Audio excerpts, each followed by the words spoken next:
بسم الله الرحمن الرحيم. الحمد لله رب العالمين والصلاة والسلام على رسول خير خلقه محمد وعلى آله وصحبه أجمعين. سبحانك لا علم لنا إلا ما علمتنا إنك أنت العليم الحكيم. ربي زدني علما ربي زدني علما ربي زدني علما.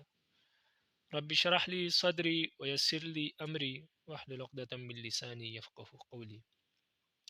قال وتعتبر أيضا في الدين أي الديانة، وهذا قول أبي حنيفة وأبي يوسف، وهذا وهو الصحيح لأنه من أعلى المفاخر والمعتبر، والمرأة تعير بفسق الزوج فوق ما تعير بزعة نسبه.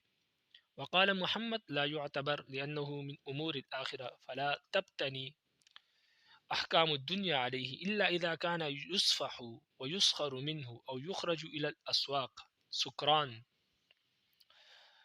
ويلعب به الصبيان لأنه مستخف به.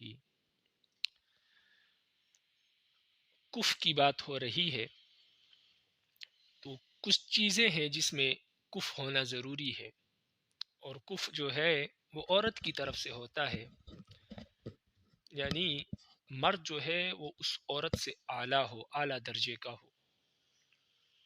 لیکن اگر عورت ادنا درجے کی ہے تو کوئی بات نہیں، کیونکہ کف عورت کے حوالے سے ہوتا ہے، مرد کی طرف سے نہیں ہوتا. تو پہلی چیز تو آپ نے پڑھ لی پیچھے کہ نسب جو ہے، خاندان جو ہے وہ لڑکے کا لڑکی کے برابر ہو یا لڑکی سے اعلیٰ خاندان ہو. نمبر 2، دین میں لڑکا لڑکی کے برابر ہو. دین سے مراد یہاں پر یہ نہیں ہے کہ دونوں مسلمان ہو، دونوں کافر ہو، یہ تو ضروری ہے، یہ اس کے بغیر تو نکاح ممکن ہی نہیں. کف میں جو دین ہے اس کا مطلب ہے دیانت داری، دینداری جو ہے وہ دونوں میں برابر درجے کی ہو، لڑکا لڑکی کی طرح دیندار ہو. یعنی یہاں دین سے مراد دیانت ہے، یعنی تقوی، اصلاح، اعلیٰ اخلاق، نماز روزے کا پابند، اس طرح وہ لڑکی کا برابر ہو یا اس سے اعلیٰ درجے کا ہو، تو تب یہ کف ہوگا. یہی مسئلہ ہے. تو کف میں دوسری چیز جو ہے وہ دیانت ہے، دینداری میں دونوں برابر ہو. آگے تفصیل کرتے ہیں، تو تفصیل الگ چیز ہے، لیکن مسئلہ یہی ہے کہ دینداری میں بھی کف ضروری ہے.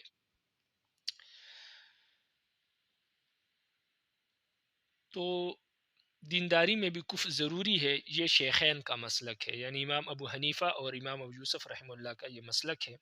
صاحب ہدایہ فرماتے یہی صحیح مسلک ہے، یعنی یہ مسلک صحیح ہے. امام محمد کا جو مسلک ہے کہ دینداری میں جو ہے کف ضروری نہیں ہے، تو ان کا مسلک ہے، لیکن وہ صحیح نہیں ہے. یہ مسلک صحیح ہے، مفتہ بھی قول شیخین کا ہے. تو بہرحال شیخین کا قول جو ہے امام ابو یوسف اور امام ابو حنیفہ اور امام ابو یوسف رحمہ اللہ کا، کہ دینداری میں بھی کف کا اعتبار کیا جائے گا. وجہ اور دلیل یہ ہے کہ جن چیزوں پر فخر کیا جاتا ہے ان میں سے سب سے اعلیٰ چیز فخر کے اعتبار سے وہ دینداری ہے. جن چیزوں پر فخر کرنا چاہیے ان چیزوں میں سے سب سے اعلیٰ رتبہ، سب سے اعلیٰ مقام دینداری کا ہے، کہ انسان اپنی دینداری پر فخر کرے. تو کف اسی لیے ہوتا ہے کہ دونوں ایک دوسرے پر فخر نہ کرے. تو اس لیے دینداری جو ہے وہ مفاخر میں سے سب سے اعلیٰ چیز ہے، اس لیے اس کا اعتبار بھی کف میں ضروری ہے. اور دوسری وجہ یہ ہے کہ عورت کو اس کے شوہر کے فاسق ہونے کی وجہ سے، بد کردار ہونے کی وجہ سے، بد کردار یعنی گناہگار ہونے کی وجہ سے عار دلائی جاتی ہے، لوگ اس کو عار دلاتے ہیں. تو جتنی عار عورت کو دلائی جاتی ہے جب اس کے جوڑ کا رشتہ نہ ہو، یعنی لڑکا اس کے برابر کے خاندان کا نہ ہو، تو اس پر بھی عار دلائی جاتی ہے. لیکن جب لڑکا گناہگار ہو تو اس سے زیادہ عار دلائی جاتی ہے، بلکہ یہ تو آج کے معاشرے میں بھی عار دلائی جاتی ہے. نسب اور خاندان کے اعتبار سے اتنی عار نہیں دلائی جاتی جتنا کہ شوہر کے گناہگار ہونے کی وجہ سے، فاسق ہونے کی وجہ سے عورت کو آر دلائی جاتی ہے۔ تو لہٰذا جب نسب کا آپ نے اعتبار کیا، حالانکہ اس کی وجہ سے اتنی آر نہیں دلائی جاتی عورت کو، اگر شوہر کا نسب ادنا ہو اس سے، تو جب اس کا آپ نے اعتبار کیا تو جس چیز کی وجہ سے زیادہ آر دلائی جاتی ہے وہ ہے دینداری، شوہر کا فاسق ہونا، تو اس کا زیادہ اعتبار ہوگا۔ اس لیے شیخین فرماتے ہیں کہ عورت کو شوہر کے فسق و فجور کی وجہ سے آر دلائی جاتی ہے، اس سے زیادہ آر دلائی جاتی ہے جتنا کہ شوہر کے ادنا نسب کی وجہ سے آر دلائی جاتی ہے۔ تو لہذا جب نسب کا اعتبار کیا تو دینداری کا اعتبار بھی ضروری ہے تاکہ عورت اس آر سے بھی محفوظ رہے۔ امام محمد رحمہ اللہ فرماتے ہیں کہ یہ دینداری جو ہے یہ اخروی امور ہے، آخرت کے معاملات ہے، دینداری پر آخرت میں فیصلے ہوں گے، رب العالمین انعامات سے نوازیں گے، اگر گناہ گار ہے تو عذاب ہوگا۔ فرماتے ہیں دنیاوی احکامات اس پر موقوف نہیں ہے، اس لیے فسق و فجور میں، اس لیے دینداری میں کفر کا اعتبار نہیں ہے۔ لیکن امام محمد بھی پورے مکمل طور پر اس کا انکار نہ کر سکے اور آگے فرمایا ہاں اگر مرد شوہر اتنا ذلیل ہے، لڑکا اتنا ذلیل ہے اور اتنا گناہ گار ہے کہ کوئی بھی شخص اس کو تھپڑ مار سکتا ہے، اس کی کوئی عزت اور وقت نہیں ہے، یا کوئی بھی اس کا مذاق اڑا سکتا ہے، یا نشے کی حالت میں گھومتا ہے اور لوگ اس کو بازاروں میں نشے کی حالت میں نکال دیتے ہیں اور بچے اس کے ساتھ کھیلتے ہیں یا اس کو پتھر مارتے ہیں، تو فرماتے ہیں کہ اس کے ساتھ ان چیزوں کی وجہ سے وہ انتہائی ذلیل ہوگا۔ تو اس ذلت کی بنیاد پر فرماتے ہیں ان چیزوں کی وجہ سے وہ ذلیل اور حقیر اور خوار ہوگا، تو اس وجہ سے ایسا شخص جس کو کوئی بھی تھپڑ مار سکتا ہو یا بازاروں میں نشے کی حالت میں اس کو نکال کر بچے اس کے ساتھ کھیلے، تو فرماتے ہیں ایسا شخص کسی بھی عورت کا کفء نہیں بن سکتا، کیونکہ یہ انتہائی ذلیل اور خوار ہے، دینداری کا کوئی نام اس میں نہیں ہے، اس وجہ سے ایسا شخص کسی عورت کا جو ہے کفء نہیں بن سکتا۔ لیکن ہاں جو شخص کی وجاہت اور سب کچھ محفوظ ہو لیکن گناہ گار بھی ہو، لیکن اس کی پرسنالٹی ہو، لوگ اس کی عزت کرتے ہو، تو فرماتے ہیں امام محمد کہ وہ کفء بن سکتا ہے، اس میں دینداری کے اعتبار نہیں ہے۔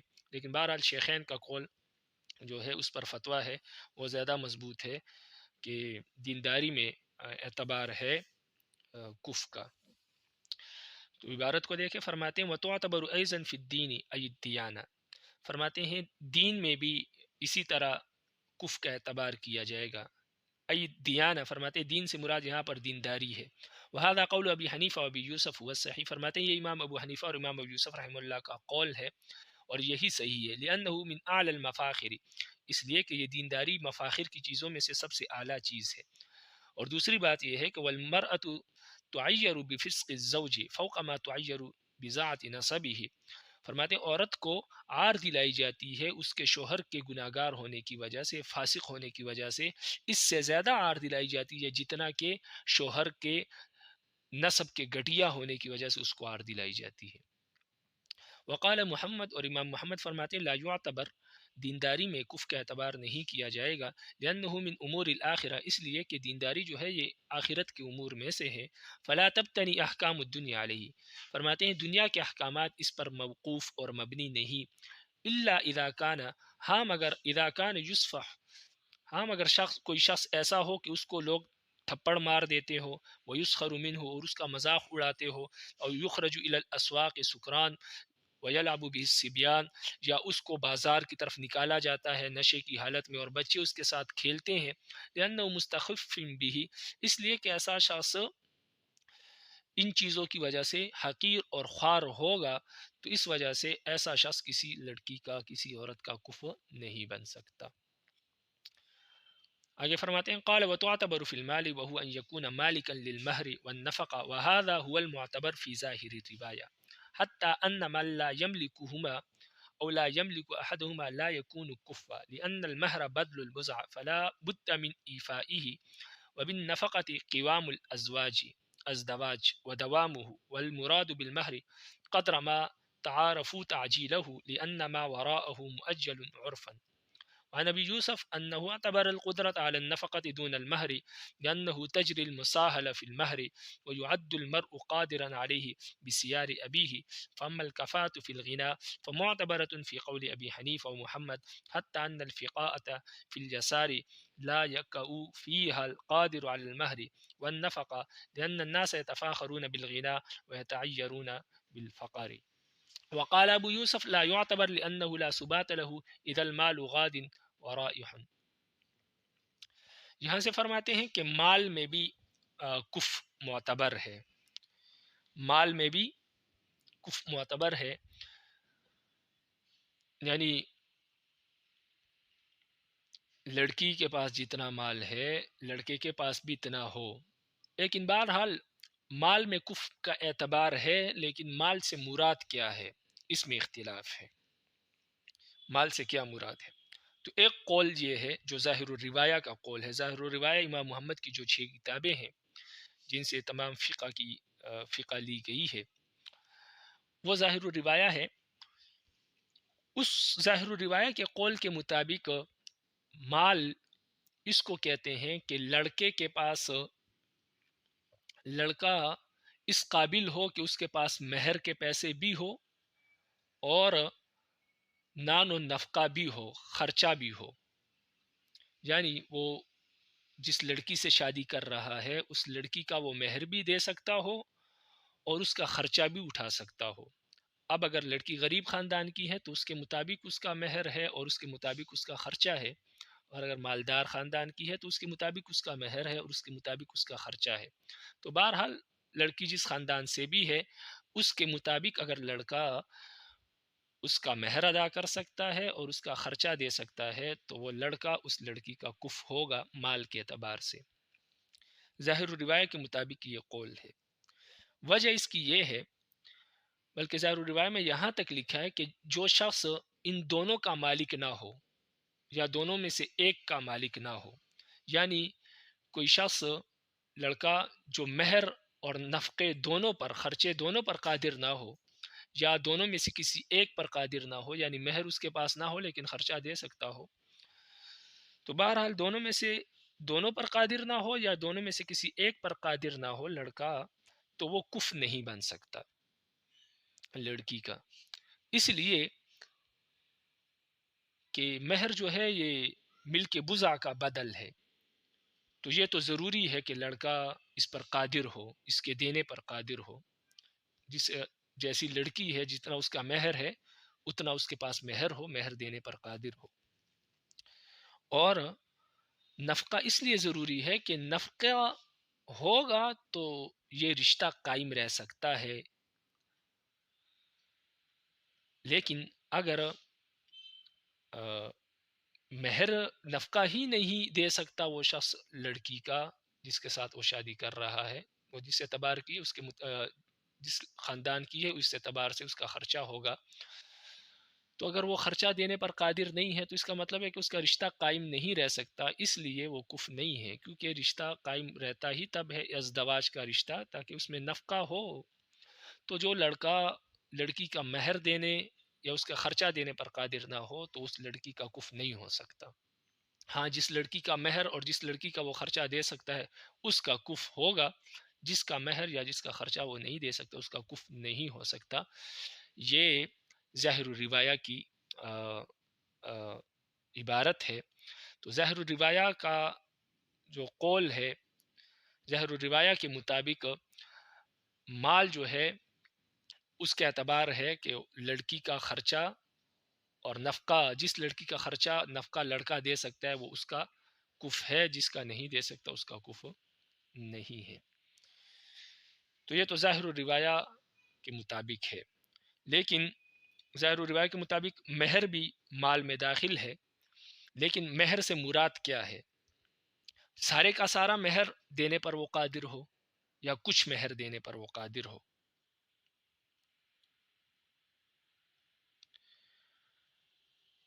تو فرماتے ہیں کہ سارا مہر دینے پر قادر ہونا ضروری نہیں ہے، اتنا مہر جتنا مہر نکاح کے وقت یا رخصتی کے وقت شادی کے بعد دیا جاتا ہے، یعنی جس کو مہر معجل کہتے ہیں، جو اسی وقت دیا جاتا ہے اتنا مہر دینے پر وہ قادر ہو. تو یہ ہر زمانے کے اعتبار سے مختلف ہوتا ہے. کسی زمانے میں زیادہ ہوتا ہے یا بعض خاندانوں کے ہاں زیادہ ہوتا ہے.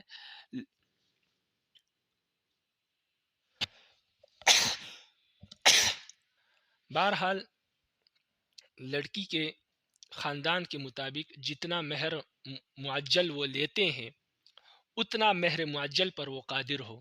باقی جو مہر معجل ہے وہ بعد میں جو دیا جائے گا، مثال کے طور پر 10 لاکھ ہے تو 5 لاکھ معجل لیا جاتا ہے، تو 5 لاکھ دینے پر وہ قادر ہو. جو معجل ہے اس پر بے شک قادر نہ ہو، کیونکہ وہ بعد کی چیز ہے، وہ بعد میں دے گا، اور اس کے ساتھ اس لڑکی کے نان نفقے پر خرچے پر بھی وہ قادر ہو تو یہ کف ہوگا. تو بہرحال مہر معجل اس کے پاس ہو، اس کے دینے پر وہ قادر ہو.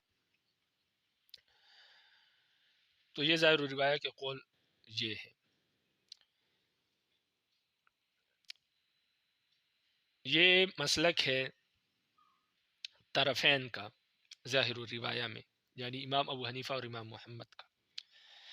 امام ابو یوسف رحمہ اللہ کا مسلک یہ ہے، وہ فرماتے ہیں کہ لڑکا صرف خرچہ دینے پر قادر ہو. تو جس لڑکی کا خرچہ دینے پر وہ قادر ہے اس لڑکی کا کف ہے. مہر دینے پر بے شک قادر نہ ہو، اس لیے کہ مہر میں بہت آسانی ہوتی ہے.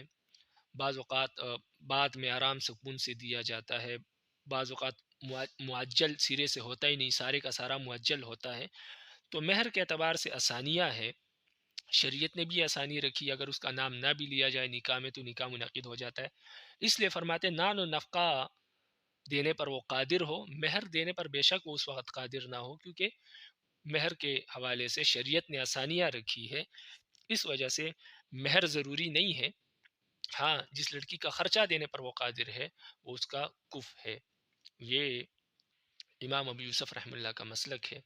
اور وہ فرماتے ہیں کہ دیکھو، مہر کے اعتبار سے اتنی آسانی رکھی گئی ہے شریعت میں کہ اگر کسی کا والد مالدار ہے تو اس والد کے مالدار ہونے کی وجہ سے شریعت کہتی ہے کہ وہ لڑکا مہر دینے پر قادر ہے. یعنی اس کے پاس خود پیسے نہیں ہیں لیکن اس کا والد مالدار ہے، تو شریعت کہتی ہے کہ یہ، اور عام زمانہ بھی سمجھتا ہے کہ یہ مہر دینے پر قادر اس کو سمجھا جاتا ہے. اس لیے کہ عام طور پر والدین جو ہے وہ بچے کی جو ہے مہر ادا کرتے ہیں، اس وجہ سے مہر ضروری نہیں ہے. لیکن نان و نفقہ جو ہے اس کا انتظام لڑکے کو خود ہی کرنا پڑتا ہے، وہ والدین ادا نہیں کرتے. اسی وجہ سے والدین کے مالدار ہونے کے باوجود بھی اگر لڑکا خود نان و نفقہ دینے پر، خرچہ دینے پر قادر نہیں ہے تو اس کو مالدار نہیں تصور کیا جا سکتا، اس کو کف نہیں سمجھا جاتا. تو اس لیے امام یوسف فرماتے ہیں کہ مہر خرچہ جو ہے اس پر قادر ہو وہ دے سکتا ہو، مہر پر بے شک قادر نہ ہو، کیونکہ مہر بعض اوقات والدین بھی ادا کر دیتے ہیں، اس میں آسانی ہے. تو اس وجہ سے وہ ان کے نزدیک صرف نان و نفقہ جس لڑکی کا لڑکا ادا کر سکتا ہے وہ اس کا کف ہے، بے شک اس کا مہر دینے پر وہ قادر نہ ہو. تو یہ تو ایک قول ہو گیا کہ مال سے مراد نان نفقہ، خرچہ اور مہر ہے.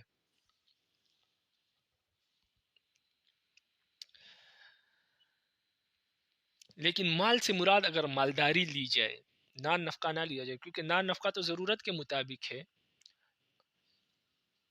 یہ تو ہر رشتے میں، ہر شادی میں ضروری ہے. لیکن اگر مال سے یہاں پر مراد ہم مالداری لے لیں کہ جتنی لڑکی مالدار ہے، جتنا اس کے پاس مال ہے اتنا لڑکے کے پاس بھی ہو، تو کیا شریعت نے اس کا اعتبار بھی کیا ہے، مالداری کا اعتبار بھی کیا ہے نہ کف میں یا نہیں؟ تو امام ابو حنیفہ اور امام محمد یعنی طرفین کے نزدیک مالداری کا بھی اعتبار ہے، کف میں مالداری کا بھی اعتبار ہے. تو طرفین کے ہاں کف میں مالداری کا بھی اعتبار ہے. یہاں تک کہ طرفین فرماتے ہیں کہ جو عورت مالداری میں بڑی ہوئی ہے، یعنی جو مالدار ہے، اس عورت کا وہ شخص کف نہیں ہو سکتا جو صرف مہر اور نفقے پر قادر ہے لیکن مالدار نہیں ہے. تو وہ لڑکا اس لڑکی کا کف نہیں ہو سکتا. جو لڑکی مالدار ہے تو وہ لڑکا جو صرف مہر اور خرچے پر قادر ہے وہ اس لڑکی کا کف نہیں ہو سکتا جو مالدار ہے. یہ طرفین کا مسلک ہے. وہ فرماتے ہیں اس لیے کہ لوگ مالداری پر فخر کرتے ہیں اور فخر اور تنگ دستی کی وجہ سے تنگ دستی میں وہ عار محسوس کرتے ہیں، عار سمجھتے ہیں. تو اگر لڑکا لڑکی سے کم درجے کا ہوگا یعنی مالدار نہیں ہوگا تو زمانہ ایسا ہے کہ لڑکی اس پر فخر کرے گی کیونکہ زمانہ مالداری پر فخر کرتا ہے، اور لڑکا جو ہے وہ عار محسوس کرے گا اپنی تنگ دستی کی وجہ سے، اور لڑکی بھی اس کو عار دلائے گی، تو یہ رشتہ قائم نہیں رہ سکے گا، کف نہیں ہوگا. اس وجہ سے طرفین مالداری کا بھی اعتبار کرتے ہیں. امام ابو یوسف رحمہ اللہ فرماتے ہیں کہ مالداری کا کوئی اعتبار نہیں ہے کف میں.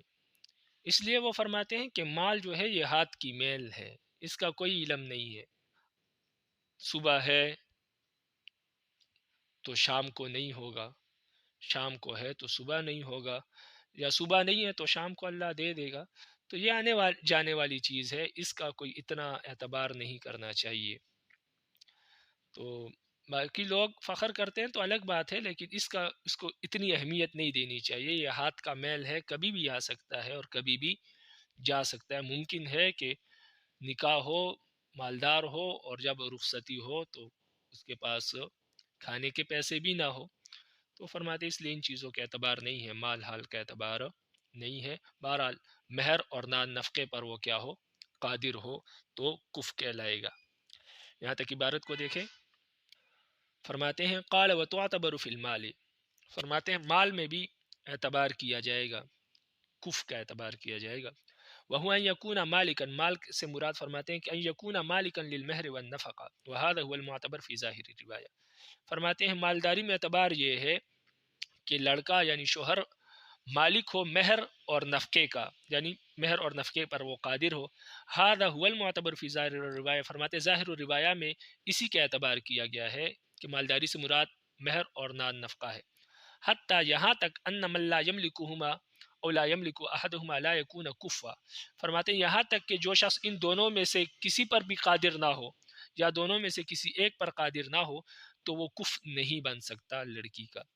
لأن المہر بدل البزع، اس لیے کہ مہر جو ہے یہ تو بزع کا بدل ہے. فلا بد من ایفائی، لہذا ضروری ہے اس کا ادا کرنا یا اس کے ادا کرنے پر قادر ہونا. وبالنفقہ قوام الازدواج ودوامہ، اور نفقے کی وجہ سے ازدواجی رشتہ قائم ہوتا ہے اور دائم ہمیشہ رہتا ہے. اس وجہ سے نفقہ کا ہونا بھی اور نفقے کا اعتبار کرنا بھی ضروری ہے. والمراد بالمہر قدر ما تعارف تعجیلہ لأن ما وراء مؤجل عرفا، فرماتے ہیں یہاں مہر سے مراد اتنی مقدار ہے جس کا معجل دینا، جلتی دینا ضروری ہے یا متعارف ہے، اور جو اس کے علاوہ ہے وہ تو عرف کے اعتبار سے معجل ہوتا ہے، اس کے اعتبار نہیں کیا گیا ہے. اتنی مہر پر وہ قادر ہو جس کا معجل دینا، جلتی دینا ضروری ہے. ونبی یوسف، امام یوسف رحمہ اللہ سے، یہ تو طرفین کا مسلک ہے، امام یوسف رحمہ اللہ سے مروی ہے انہ اعتبار القدرت علی النفقہ دون المہر، انہوں نے نفقے پر قادر ہونے کا اعتبار کیا ہے نہ کہ مہر پر قادر ہونے کا، اس لیے کہ مہر میں آسانی چلتی ہے، مہور میں یعنی مہروں میں آسانی چلتی ہے، اور بندے کو مہر پر قادر سمجھا جاتا ہے اس کے والد کے مالدار ہونے کی وجہ سے بھی، کیونکہ اکثر والدین مہر ادا کر دیتے ہیں، لیکن والدین کے مالدار ہونے کی وجہ سے لڑکے کو کبھی نان نفقے پر قادر نہیں سمجھا جاتا، اس لیے کہ نان نفقہ لڑکا خود ادا کرتا ہے. اس لیے وہ فرماتے کہ نان نفقے کا اعتبار ہے کف میں، مہر کا اعتبار نہیں. تو یہ تو مہر اور نان نفقے کے اعتبار سے اگر مال سے نان نفقہ اور مہر مراد لے. تو اس میں کف کا اعتبار کیا جائے گا، اس میں تو اختلاف نہیں ہے، صرف اتنا اختلاف ہے کہ مہر اور نان نفقہ دونوں کا اعتبار ہے یا صرف نفقے کا ہے۔ لیکن اگر مال سے مالداری مراد لی جائے تو فرماتے ہیں کہ فَأَمَّا الْكَفَاءَةُ فِي الْغِنَىٰ فَمُعْتَبَرَةٌ فِي قَوْلِ أَبِي حنیفہ ومحمد، فرماتے ہیں کہ مالداری میں جو کف ہے وہ معتبر ہے امام ابو حنیفہ اور امام محمد رحم اللہ کے ہاں، حتی ان الفائق فی الجسار لا یکافیہ القادر علی المہر والنفقہ لأن الناس یتفاخرون بالغنى ویتعیرون بالفقر۔ فرماتے ہیں یہاں تک کہ جو عورت بڑی ہوئی ہے مالداری میں، وہ کف نہیں ہو سکتا وہ شخص اس عورت کا جو صرف مہر اور نان نفقے پر قادر ہے، اس لیے کہ لوگ مالداری کی وجہ سے فخر محسوس کرتے ہیں اور تنگ دستی کی وجہ سے وہ عار سمجھتے ہیں۔ وقال ابو یوسف لا یعتبر، امام یوسف رحمہ اللہ فرماتے ہیں کہ مالداری کا کوئی اعتبار نہیں ہے، لأنه لا ثبات له، اس لیے کہ مالداری کوئی ہمیشہ رہنے والی چیز نہیں ہے، یہ ثابت نہیں رہتی۔ اذ المال غاد ورائح، اس لیے کہ مال صبح آتا ہے شام کو چلا جاتا ہے، تو اس لیے اس کا کوئی اعتبار نہیں کیا جائے گا، اور کف میں بھی اس کا کوئی اعتبار نہیں ہے اور اس کی اتنی اہمیت نہیں دی جائے گی۔ وتعتبر في صنائع وهذا عند ابي يوسف ومحمد، وعن ابي حنيفه في ذلك روايتان، وعن ابي يوسف انه لا يعتبر الا ان يفحش كالحجام والحائك والدباغ، وجه الاعتبار ان الناس يتفاخرون بشرف الحرف ويتعيرون بدناءتها، وجه القول الآخر أن الحرفة ليست بلازمة ويمكن التحول عن الخساسية خسیسة إلى النفيسة منها۔ یہاں سے فرماتے ہیں کہ پیشے میں بھی برابری اور کف کا ہونا یہ ضروری ہے، اس کا اعتبار ہے، کف میں پیشے کا بھی اعتبار ہے کہ لڑکی کے خاندان کا یا لڑکی کا اپنا جو پیشہ ہے، لڑکے کا پیشہ اس کے برابر ہو یا اس سے اعلیٰ ہو، تو یہ آخری چیز ہے کف کے اعتبار سے جس میں کف کا اعتبار ہے۔ پیشے میں کف کا اعتبار ہے یا نہیں، تو اس میں اختلاف ہے۔ امام ابو یوسف اور امام محمد یعنی صاحبین کا مسلک یہ ہے کہ کف میں پیشے کا بھی اعتبار ہے، پیشہ بھی دونوں کا برابر ہونا ضروری ہے، یا لڑکے کا پیشہ اعلیٰ ہو یا لڑکی کے برابر ہو۔ یہ صاحبین کا مسلک ہے کہ ضروری ہے کف میں پیشے کے اعتبار بھی ضروری ہے۔ امام ابو حنیفہ رحمہ اللہ سے اس بارے میں دو روایتیں ہیں۔ ایک روایت یہ ہے کہ صاحبین کی طرح وہ بھی فرماتے ہیں کہ کف میں پیشے کے اعتبار ضروری ہے۔ دوسری روایت یہ ہے کہ نہیں، کف میں پیشے کے اعتبار ضروری نہیں ہے، پیشہ جیسا بھی ہو لڑکا لڑکی کا کف ہے، اگر باقی چیزوں میں کف ہے تو پیشے سے کوئی فرق نہیں پڑتا۔ تو یہ دو روایتیں ہیں امام ابو حنیفہ رحمہ اللہ سے، لیکن بہرحال پیشے کے اعتبار بھی ضروری ہے، مسئلہ یہی ہے۔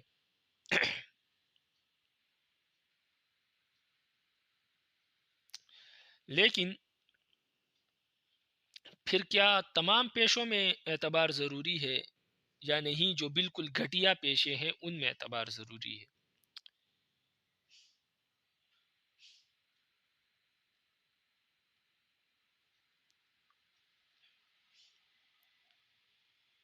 امام ابو یوسف رحمہ اللہ فرماتے ہیں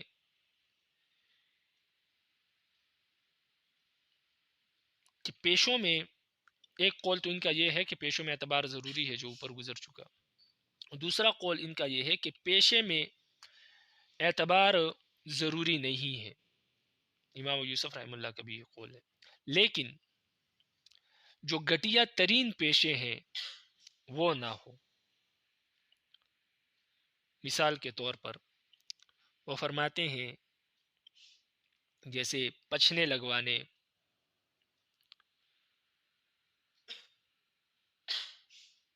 اور اسی طرح جولاہا، جس کو جولا کہتے ہیں، جو کپڑے بھونتا ہے، اور اسی طرح دباغ، جو کھال وغیرہ کو دباغت دیتا ہے، جانوروں کے کھالوں کو دباغت دیتا ہے۔